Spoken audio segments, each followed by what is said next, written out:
ఉన్నాయి, ఇవన్నీ కూడా ప్రధానంగా చర్చిద్దాం. బిఫోర్ దట్ ఒకసారి కార్తిక్ గారు ఎందుకు వెళ్లాల్సి వచ్చింది వద్దనుకున్నటువంటి మీటింగ్కి? సరే, ఇప్పుడు ఈరోజు చర్చలో మొదటే చెప్పారు, ఇది అపెక్స్ కౌన్సిల్ మీటింగ్ కాదు, ఇది ఓన్లీ ఇద్దరు రాష్ట్రాల ముఖ్యమంత్రులకు సంబంధించి మంత్రిత్వ శాఖ నిర్వహిస్తున్నటువంటి సమావేశము అని. ఏమేమి సమావేశానికి వెళ్తే మీకు వచ్చిన బాధే ఉంది? ఇప్పుడు ఏం అపెక్స్ కౌన్సిల్ మీటింగ్ కాదు మీరే చెప్తున్నారు కదా. ఇద్దరు రాష్ట్రాల మధ్యలో ఒక వివాదం నడుస్తుంది, ఆ వివాదం పరిష్కారానికి ఆ మంత్రిత్వ శాఖ మీరిద్దరు రండి సార్, కూర్చొని మాట్లాడదాం, ఒకసారి దీనిపైన ఒక పరిష్కారం చేద్దాము. ఎన్నాళ్ళి కొట్లాట, ఇరు రాష్ట్రాల ప్రజలకు మంచి చేసే ఆలోచనతోనే కేంద్ర ప్రభుత్వం మంత్రిత్వ శాఖ ముందుకు వచ్చింది అనుకోండి.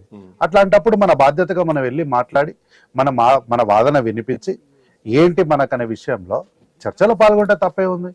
దానికి అంటే ఇప్పుడు వీళ్ళ బాధ అంతా ఏంది, 10 సంవత్సరాల్లో ఈ పని కదా మనం చేయాల్సింది. అంటే ఇట్లా చర్చలోకి వెళ్ళి ఈ సమస్యలను ఇట్లా సావధానం కదా పరిష్కారం చేయాల్సింది, మనం ఇట్లా చేయకుండా రాజకీయాలు మాట్లాడడానికి ఆడికి పోయి మా దగ్గర మిగులు జలాలు ఉన్నాయి, మా దగ్గర ఆ జలాలు ఉన్నాయి, ఈ జలాలు ఉన్నాయి, ఉత్త గాలి మాటలు మాట్లాడి గాల్లో పోయి గాళ్ళ మాటలు మాట్లాడొచ్చినాం కదా అని ఈ రోజు వాళ్ళు కళ్ళు తెరుచుకొని ఇప్పటివరకు హరీష్ అన్న ప్రెస్ మీట్ మాట్లాడినాడు. సబ్జెక్ట్ ఏమైనా చెప్తాడేమని ఛాన్స్ వెయిట్ చేసిన నేను. ఏమీ చెప్పలేదు సబ్జెక్టు, 2 పాయింట్లు కూడా చెప్పలేదు సబ్జెక్టు. ఎంతసేపు ఉన్నా ముఖ్యమంత్రి అట్లా ముఖ్యమంత్రి ఇట్లా బాయి అని ఇదొక మాట దాన్ని మల్టిపుల్ టైమ్స్ చెప్పిండు. తర్వాత బాబు గారు బాయి అని అదొక మాట మల్టిపుల్ టైమ్స్ చెప్పిండు. నీళ్లు ఆంధ్రప్రదేశ్కి, నిధులు రాహుల్ గాంధీ కానీ దాన్ని ఒక 3-4 సార్లు చెప్పిండు. అంటే అన్న కూడా ఏం మాట్లాడాలన్న పాయింట్ లేక చెప్పిందే చెప్పుకుంటా. నిన్న మీరు కొన్ని లీక్లు ఇచ్చారు, సింగిల్ పాయింట్ ఎజెండా బనకచర్ల మీద అయితే అసలు వెళ్ళేటువంటి ప్రస్తుతం లేదు, సమస్య లేదని చెప్పినాం. ఈరోజు సింగిల్ పాయింట్ ఎజెండా ఆంధ్రప్రదేశ్ ప్రభుత్వం తీసుకెళ్ళింది, దాని మీదే కదా చర్చ. ఇప్పుడు దానికి అవసరం అసలు ఈ మీటింగ్ పోవాల్సినటువంటి అవసరం ఏమి? అవును సార్, వాళ్ళ ఎజెండా వాళ్ళు రాసిండ్రు, వాళ్ళ ఎజెండా వాళ్ళు రాసినప్పుడు మీరు తెలంగాణ ప్రయోజనాల కోసం వెళ్ళాలనుకుంటే మీరు ప్రత్యేకంగా వెళ్ళి కలవడానికి కూడా అవకాశం ఉంది కదా. అవును సార్, ఇప్పుడు అదే అంటున్నా నేను. ఇప్పుడు ఇది తెలంగాణ సీఎం వాళ్ళు ఇచ్చిన డీటెయిల్స్ ఈ పేపర్. నేను ఇప్పుడు వాళ్ళ లేఖ వాళ్ళు రాసిరు, వాళ్ళ లేఖ వాళ్ళు రాసినప్పుడు మనం కూడా ఏం రాసినాము, మేము సింగిల్ ఎజెండా కోసం అంటే మేము ఒప్పుకోము, మా దగ్గర కూడా చాలా అవసరాలు ఉన్నాయి, ఆ అవసరాలు అన్నిటిపైన మాట్లాడతామంటేనే మేము వస్తామని చెప్పి మనం కూడా వాళ్ళకి డీటెయిల్డ్ గా ఇన్ఫర్మేషన్ అనేది పాస్ చేసినాము. పాస్ చేసిన తర్వాతనే కదా పోయింది. సరే వాళ్ళందరేమో రండి సార్ దాని గురించి కూడా మాట్లాడదాం, మీ అవసరాలు మీ డిమాండ్ లేదో వాళ్ళ డిమాండ్ లేదో రండి కూర్చొని సావధానంగా మాట్లాడదాం, ఇందులో గొడవ ఎందుకు ఉంది, ఇరు రాష్ట్రాల ప్రజలు కూడా అక్కడ నీటి అవసరాలు ముఖ్యమే కదా అని చెప్పి వాళ్ళు సావధానంగా ఇన్ఫర్మేషన్ ఇచ్చింటారు.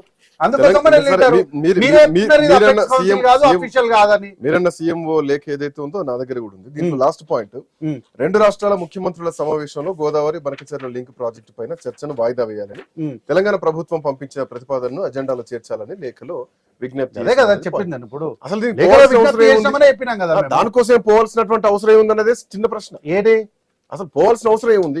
అవును సార్, ఇప్పుడు మీరు చదివినదే కదా, తెలంగాణ ప్రభుత్వం పంపిన ప్రతిపాదనలు ఎజెండాలో చేర్చాలని లేఖలో విజ్ఞప్తి చేసింది. ఉట్టిగా వాళ్ళు విలువంగానే ఆ సింగిల్ ఎజెండా మీదే వస్తున్నాం మేము కూడా, మీరు ఎట్లా అంటే అట్లా జీహూజర్ అని చంద్రబాబు నాయుడు గారు చెప్పినట్లు విన్నట్లు కల్వకుంట్ల చంద్రశేఖరరావు గారు విన్నట్టు ఏం కాదు కదా. కల్వకుంట్ల చంద్రశేఖరరావు గారు ఉన్నప్పుడు, చంద్రబాబు నాయుడు గారు ఉన్నప్పుడు ఉన్నట్టు పరిస్థితులు ఈ రోజు లేవు. రేవంత్ రెడ్డి గారు ముఖ్యమంత్రి అయిన తర్వాత చంద్రబాబు నాయుడు గారు మొత్తం అంతా తన మంత్రివర్గాన్ని మొత్తం తీసుకొని తెలంగాణ రాష్ట్రానికి వచ్చాడు. ఏం చేసినాము మేము, నాతో గొడవ అనే ఒక బుక్ ఇచ్చిన గౌరవంగా వారికి గౌరవప్రదంగా శాల్వా కప్పినాము. తెలంగాణ రాష్ట్రంలో ఉన్నటువంటి ఒక్క ఇంచును కూడా మీరేదో టీఎంసీలు అవి ఇవి చాలా పెద్ద వాటి గురించి మాట్లాడుతున్నారు, మేము ఇంచుల గురించే మాట్లాడుతున్నాం. మేము ఏవి కూడా ఇవ్వము, ఇవన్నీ మా ఆస్తులు, ఇవన్నీ మాకు సంబంధించిన